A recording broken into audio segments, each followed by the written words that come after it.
Hello everyone, welcome to DRS. Today we are going to study about chemical properties of carbon compound. Last class में हमने पढ़ा था homologous series तक और कि उसके बाद के हम इथेन या प्रोपेन कुछ भी हमें गिवन हो तो उसके नेक्स्ट के मॉलिक्यूल्स हम कैसे निकाल सकते हैं, नेक्स्ट फॉर्मेशन हम कैसे कर सकते हैं। आज जो हम पढ़ने जा रहे हैं वो केमिकल प्रॉपर्टीज है कार्बन कंपाउंड की, जिसमें हमारे पास सबसे पहले आता है कंबशन रिएक्शन।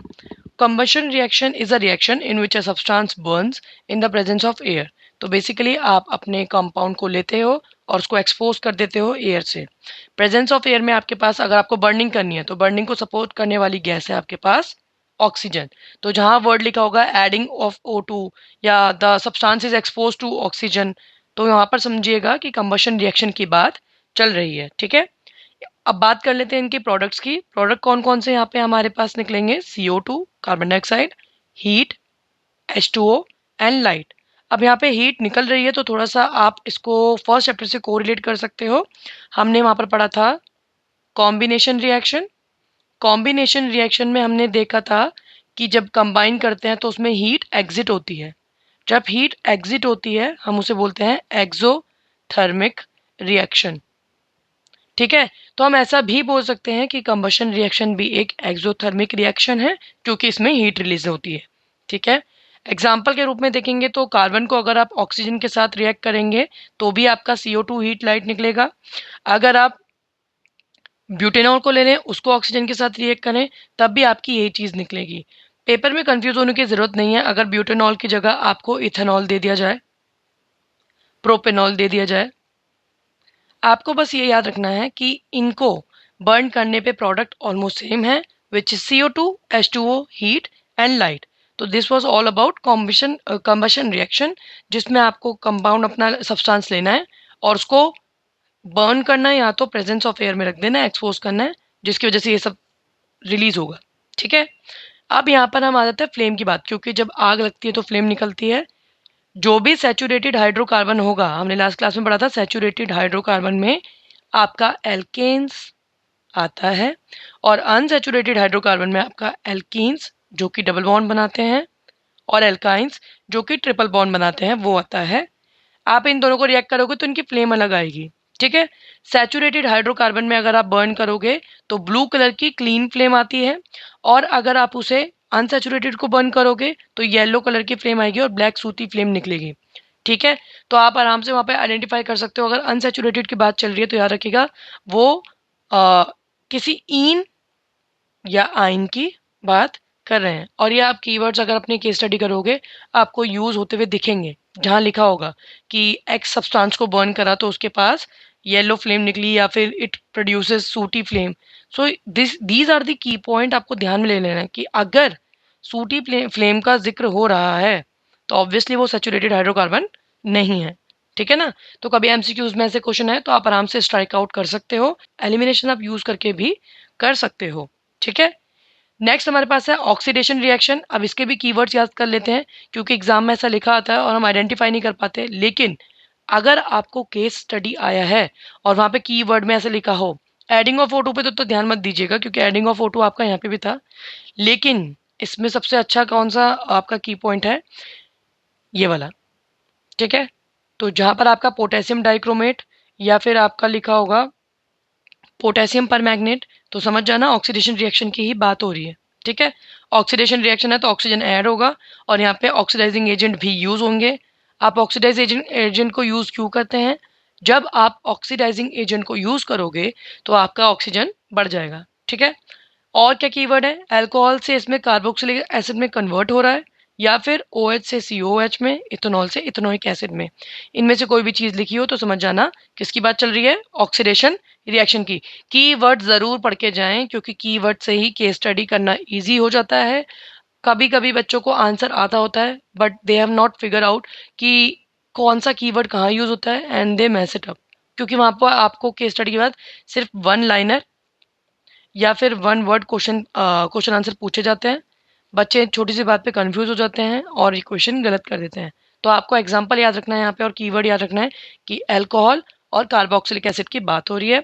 एग्जाम्पल में आपके पास है इथेनॉल टू इथेनोइक एसिड, इसकी जगह आप ब्यूटेनॉल टू ब्यूटेनोइक एसिड भी कर सकते हो, प्रोपेनॉल टू प्रोपेनोइक एसिड भी कर सकते हो एज लॉन्ग अल्कोहल से इथेनॉइक एसिड में बदलना चाहिए। तो OH से आपका COOH में बदल रहा है और आपके पास ऑक्सीडाइजिंग एजेंट कौन सा यूज होता है, KMNO4, ठीक है, या फिर K2Cr2O7, पोटेशियम डाइक्रोमेट या फिर पोटेशियम परमैंगनेट। ये था हमारा oxidation reaction. Next we have addition reaction. In addition reaction इसका उल्टा, आपको हाइड्रोजन ऐड होना है ना कि ऑक्सीजन, ठीक है। अब क्योंकि आप बॉन्ड ज़्यादा ऐड कर रहे हो तो याद रखना, जब आप हाइड्रोजन ज़्यादा ऐड करते हो तो बीच की बॉन्डिंग कम हो जाती है, ठीक है।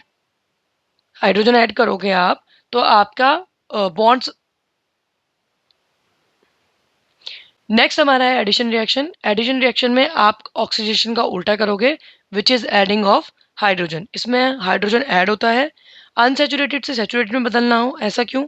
क्योंकि मान लो आपके पास C डबल बॉन्ड C है, तो इसमें आप देखोगे कि हाइड्रोजन की मात्रा कम रहती है, लेकिन अब यहीं पे आप हाइड्रोजन और ऐड कर दो तो ये क्या हो जाएगा, डबल बॉन्ड टूट कर सिंगल बॉन्ड में बदल जाएगा। और भी हो सकता है, मान लो आपके पास ट्रिपल बॉन्ड है, तो आपके पास 2 हाइड्रोजन है, लेकिन उसी की जगह आपके पास डबल बॉन्ड होता तो 4 हाइड्रोजन होते हैं।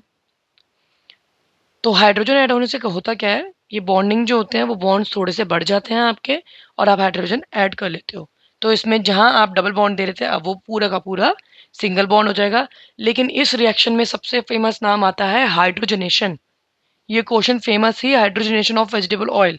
ये वर्ड आपको प्रीवियस प्रीवियस ईयर क्वेश्चन में बहुत इजीली मिल जाएगा।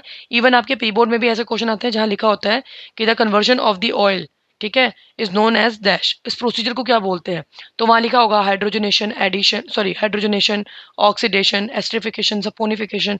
तो आपको हाइड्रोजनेशन पे टिक कर देना है। जहाँ आपने ऑयल, वेजिटेबल ऑयल की बात सुनी, वहाँ पर आपको या वनस्पति घी, डालडा ऑयल ऐसे करके बात लिखी होगी, समझ जाना एडिशन रिएक्शन की ही बात चल रही है। और इस प्रोसीजर को हम हाइड्रोजनेशन बोलते हैं। दूसरा, अगर आपको कन्वर्ट करना है तो आपको कैटलिस्ट का इस्तेमाल करना पड़ेगा। कैटलिस्ट क्या होते हैं यहाँ पे, कैटलिस्ट ऐसे सब्सटेंस होते हैं जो कि रिएक्शन का रेट बढ़ा देते हैं या घटा देते हैं, लेकिन अपना प्रेजेंस शो नहीं करते, ठीक है। तो इसलिए कैटलिस्ट का हम यूज़ करते हैं। यहाँ double bond to single bond जा रहा है, तो आपने हाइड्रोजन ऐड किया तो जो डबल बॉन्ड था वो ब्रेक हो गया और हाइड्रोजन ऐड हो गए। यहाँ पे आर का मतलब भी एच ही होता है, इट इज़ नथिंग न्यू। लेकिन वहाँ पर अगर अगेन इथीन आपको दे रखा है और इथेन में कन्वर्ट कर रहा है, अगर आपको इसको नहीं समझना है तो आप इसमें प्रोपीन टू प्रोपेन भी कर सकते हो, ठीक है। तो की पॉइंट आपको याद रखना है। और सबसे अच्छा ये वाला, वेजिटेबल ऑयल में हाइड्रोजन को ऐड करते हैं निकल कैटलिस्ट की प्रेजेंस में, और वो वनस्पति घी में बदल जाता है। इससे क्वेश्चन भी आता है कि क्यों अच्छा नहीं होता है एनिमल फैट एंड ऑल, तो आप यही चीज़ लिखोगे उसमें कि यहाँ वाले में सैचुरेटेड होता है, इस वाले में अनसैचुरेटेड होता है, इसलिए थोड़ा सा प्रॉब्लम होती है, ठीक है। तो ये वाला क्वेश्चन आता है, इसको आता देखो बच्चों सब कुछ है, लेकिन आपको वहाँ पे ये ध्यान रखना है कि आप किस बारे में पढ़ रहे हो, ठीक है। कुछ भी क्वेश्चन आए आपको ये ध्यान रखना है कि क्या मैंने वर्ड्स को सही पढ़ा है, क्या उसका इंटरप्रिटेशन मैं सही कर रहा हूँ या कर रही हूँ, वहाँ आपको ये ध्यान देना है। और अगर आप ऐसा करके जाओगे और सिर्फ इतना भी करके चले जाते हो तो आपको बहुत ही अच्छे नंबर आ जाएंगे। नेक्स्ट है आपके पास सब्स्टिट्यूशन रिएक्शन। नाम से ही समझ आ रहा है, सब्स्टिट्यूट करना मतलब उसकी जगह ले लेना। इस रिएक्शन में क्या होता है, रिप्लेसमेंट हो जाती है एटम या ग्रुप की, और मॉलिक्यूल दूसरे के साथ अपने आप को कंबाइन कर लेता है, ठीक है। यहाँ आप देखोगे CH4 है, उसके पास 4 हाइड्रोजन होते हैं, तो वो एक हाइड्रोजन को हटा के एक क्लोरीन की जगह दे देता है, तो वो बन जाता है CH3Cl प्लस हाइड्रोक्लोरिक एसिड, ठीक है। अब यहाँ पे क्या बन गया आपका, क्लोरीन ने एक हाइड्रोजन की जगह ले ली, और ये क्या बन गया आपका, chloro methane plus hydrochloric acid, right. तो यहाँ पर बहुत इजी है समझना कि एक कंपाउंड को हटा, एक हाइड्रोजन को हटा के आपने क्लोरीन को वहाँ पे सब्स्टिट्यूट कर दिया है। नेक्स्ट आपके पास ये है एग्जाम्पल, आपके पास ब्रोमोइथेन का, और आपने यहाँ पर इसे पोटेशियम हाइड्रोक्साइड को ऐड किया, तो हाइड्रोक्साइड इनके साथ चले जाएगा और Br आपका यहाँ आ गया। तो इन्होंने क्या कर दिया है, कंबाइन कर दिया है, जिसकी वजह से फिर से कंपाउंड चेंज हो गया। इसको बोलते हैं सब्स्टिट्यूट कर देना, तो that is known as substitution reaction, ठीक है। तो आज के लिए इतना ही। नेक्स्ट में हम इथेनॉल और इथेनॉइक एसिड की प्रॉपर्टीज पढ़ेंगे, जिनसे हमें थोड़ा बहुत पेपर में ज़्यादा पूछा जाता है और उस पर हमारा फोकस होना भी चाहिए। ठीक है, thank you so much for watching the video, see you in next class.